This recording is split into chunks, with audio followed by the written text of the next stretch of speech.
Assalamualaikum warahmatullahi wabarakatuh.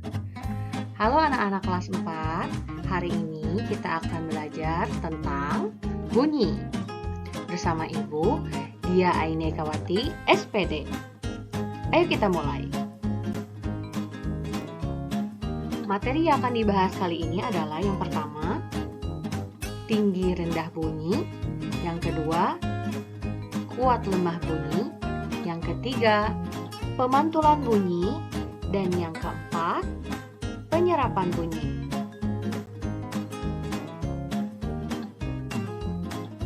Bagian 1, tinggi rendah bunyi. Nah, ayo, masih ingat apa yang dimaksud dengan bunyi dan sumber bunyi? Betul, bunyi adalah getaran yang berasal dari suatu benda. Lalu, sumber bunyi artinya apa ya? Nah, sumber bunyi artinya benda-benda yang bergetar dan menghasilkan bunyi. Contohnya, bisa alat musik, pita suara, dan lain sebagainya. Tinggi rendahnya bunyi dipengaruhi oleh getaran dalam setiap detik, atau kita sebut sebagai frekuensi. Getaran artinya gerak bolak-balik benda. Sekarang coba kalian perhatikan gerak suatu getaran itu seperti apa. Pada gambar, kalian melihat bola A bergerak ke bagian titik B, lalu ke titik C, kembali lagi ke titik B, dan berakhir lagi ke tempat semula ke titik A. Nah, satu getaran itu dimulai dari A ke B, ke C, kembali ke B, dan kembali ke A. Itu baru kita sebut sebagai satu getaran. Artinya, bandul tersebut kembali ke posisi semula atau diam. Jika bola hanya melewati titik B dan titik C, itu baru setengah getaran. Mari kita lakukan sebuah percobaan sederhana.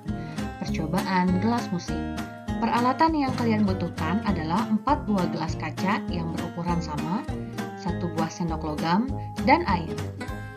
Langkah-langkah pengerjaannya adalah silahkan kalian isi 4 gelas tersebut dengan air. Air yang kalian isi berbeda-beda ya ukurannya. Kemudian kalian pukulkan sendok logam secara perlahan. Dengarkan dan perhatikan bunyi yang terdengar. Apakah bunyi dari keempat gelas tersebut sama atau tidak?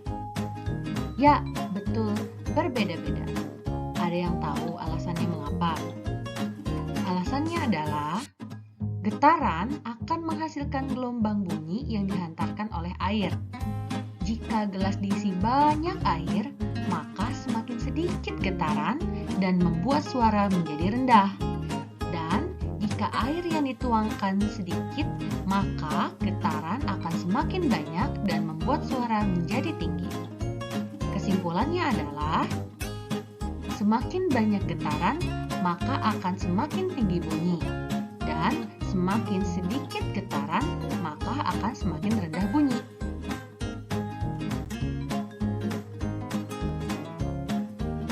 Bagian 2, kuat lemah bunyi. Ini kita masuk ke materi kuat lemahnya bunyi. Nah, kuat lemahnya bunyi ternyata dipengaruhi oleh amplitudo. Apa itu amplitudo? Amplitudo adalah lebar atau simpangan bunyi. Untuk lebih jelasnya, silahkan perhatikan grafik berikut. Pada gambar ada grafik nada kuat dan nada lemah. Untuk kita perhatikan adalah grafik ini terdiri dari 2 garis. Ada garis vertikal dan ada garis horizontal. Garis horizontal ini artinya benda dalam keadaan diam. Ketika benda bergetar, maka grafiknya akan bergerak melengkung seperti pada grafik.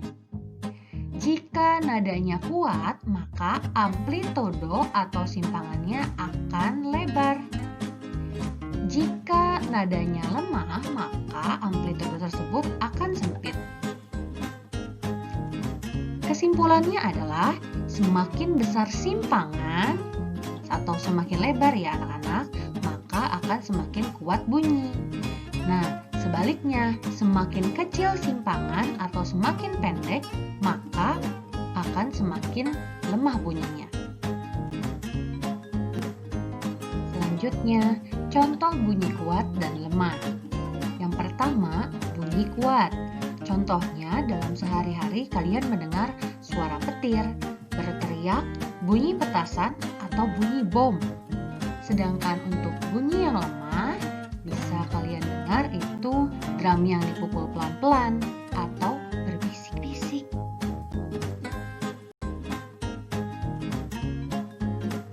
Bagian 3, pemantulan bunyi. A. Jenis-jenis bunyi pantul. Jenis-jenis bunyi pantul ada 2. Yang pertama adalah gaung. Gaung terjadi karena bunyi dipantulkan oleh benda sekitar yang jaraknya dekat. Bunyi asli terdengar beriringan dengan bunyi pantul, atau bunyi asli terdengar hampir bersamaan dengan bunyi pantul. Silahkan dengarkan contohnya. Nah, ketika kalian mendengar contoh tersebut, ada satu buah bunyi asli dan bunyi pantul yang terdengar seperti berbicara bersamaan. Selanjutnya, jenis-jenis bunyi pantul yang kedua adalah gema. Gema terjadi karena bunyi dipantulkan pada benda sekitar yang jaraknya jauh. Bunyi pantul terdengar setelah bunyi asli. Dengarkan contoh berikut. Mari. Nah, tadi ada sebuah kata mari, tetapi kata itu terulang sampai 3 atau 4 kali. Nah, bunyi asli hanya terdengar ketika pertama, sedangkan bunyi kedua, 3, dan 4 kita sebut sebagai bunyi pantul. Karena jaraknya jauh, jadi pantulan bunyi tersebut akan terdengar setelah bunyi asli selesai. B. Contoh gaung dan gema. Gaung contohnya kita dengarkan sehari-hari dalam kegiatan berbicara di dalam ruangan seperti di toilet atau di ruang pertemuan. Seolah-olah ada 2 suara yang berbicara. Sedangkan gema contohnya kita temukan pada saat berteriak di lapang yang terbuka, berteriak di atas bukit atau gunung dan lembah, dan berbicara di lorong gua. Ketika kita berbicara akan terdengar seperti ada suara yang mengikuti. C. Manfaat bunyi pantul. Yang pertama adalah mengukur kedalaman laut. Sebuah kapal dapat mengetahui jarak kedalaman laut tanpa perlu menyelam dengan cara menggunakan pantulan bunyi. Sumber bunyi akan dipantulkan oleh kapal dan dipantulkan ke bidang pantul atau dasar laut dan kemudian diterima kembali oleh kapal. Yang kedua adalah pemeriksaan kehamilan USG. Biasanya, orang tua kita yang hamil dapat melihat bagaimana janin mereka yang dikandung dengan memanfaatkan pantulan bunyi ultrasonik. Bagian 4, penyerapan bunyi. Nah, apa yang dimaksud dengan penyerapan bunyi? Penyerapan bunyi adalah kegiatan untuk meredam atau mencegah terjadinya gaung, yaitu mengurangi suara-suara bising di sekitar yang tidak diinginkan. A. Benda-benda peredam bunyi. Yang pertama adalah karet. Yang kedua adalah karpet. Ketiga, benang wol. Keempat, spons atau busa. Yang kelima adalah kain. Dan yang keenam adalah gabus. Contoh peredaman bunyi.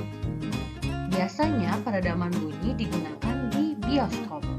Lalu yang kedua bisa digunakan di studio rekaman. Di studio rekaman biasanya bunyi-bunyi yang tidak diinginkan bisa diatur dengan cara membuat sebuah ruangan kedap suara.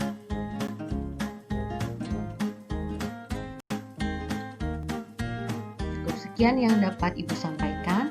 Thank you. Thank you kids. Wassalamualaikum warahmatullahi wabarakatuh.